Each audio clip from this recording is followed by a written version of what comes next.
আরে নারী, তোমার কারণে আজকে আমি বাড়ি ছাড়া, গাড়ি ছাড়া, আমার অর্থ সম্পদ ছাড়া। তুমি আসলে কি চাও আমার কাছে? তুমি আমার কাছে যা চাও আমি কিন্তু তোমাকে সবই দিয়েছি। কোনো কিছু দেওয়ার মতো আর কোনো কিছু রাখিনি আমি। তোমাকে আমি সবই দিছি। কি চাও? চাওয়ার মতো কি আছে তোমার? আরে তুমি এত ধমক দাও কেন?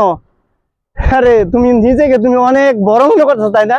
আজকে আমি তোমার পিছে গুড় করে ঘুরতেছি, এটাই তো আমার অপরাধ, তাই না?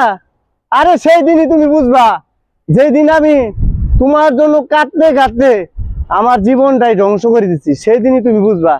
আর এই যে অন্যের ঘাড় ভর দিয়ে তুমি চলে যাবার চাচ্ছ না, যাওয়ার পরে বুঝবা যে আসলে আমি কি জিনিস ছিলাম। কিন্তু এখন তুমি আমাকে চিনলা না। চিনবা কখন? চিনবা, চিনার সময় আছে। সেই সময়টা তুমি কিন্তু আমাকে এখনো পাইতাছ না।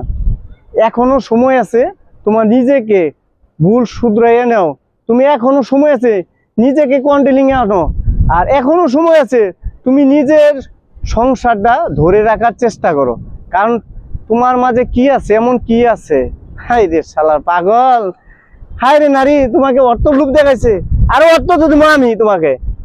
তোমার কি পরিমাণ অর্থ লাগবে আমি তোমাকে অর্থ দেবো। অর্থর অভাব নাই, আল্লাহর রহমতে সবকিছুই আছে, কম হোক বেশি হোক আমি তোমাকে সবই দিব। কিন্তু ভুল করেও তুমি যেই পাদে পাও দিছ, এই পাদ থেকে তুমি ফিরে চলে আসো, এই কাজটা তুমি করো না কখনো। দেখো, আমি তোমাকে অনেক অনেক ভালোবাসি।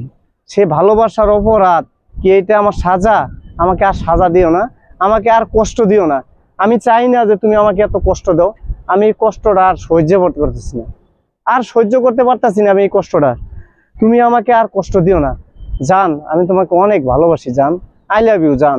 জান, তুমি ঠিকই বুঝতেছো কিন্তু মন থেকে বুঝতেছো না, মনের আড়াল থেকে বুঝতেছো। কিন্তু মনের আড়াল থেকে কোনো কিছু হয় না, মন থেকে ভালোবাসো, সবকিছু পাবা।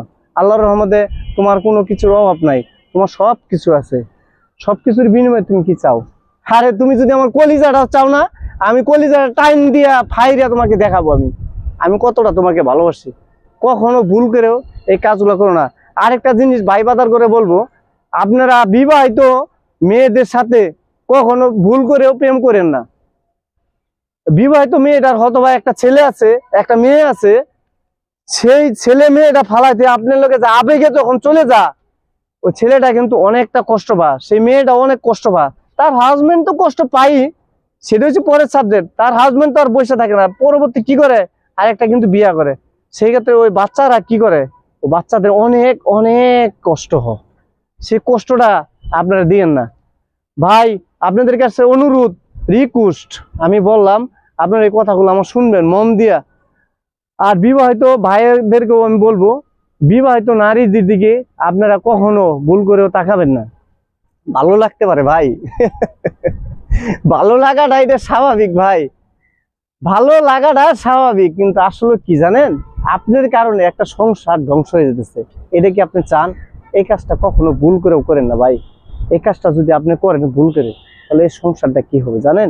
সংসারটা তছ নছ হয়ে যায়। একটা মসজিদ ভাঙা আর একটা মন ভাঙা একই সমান। বুঝতে পারছেন ভাই?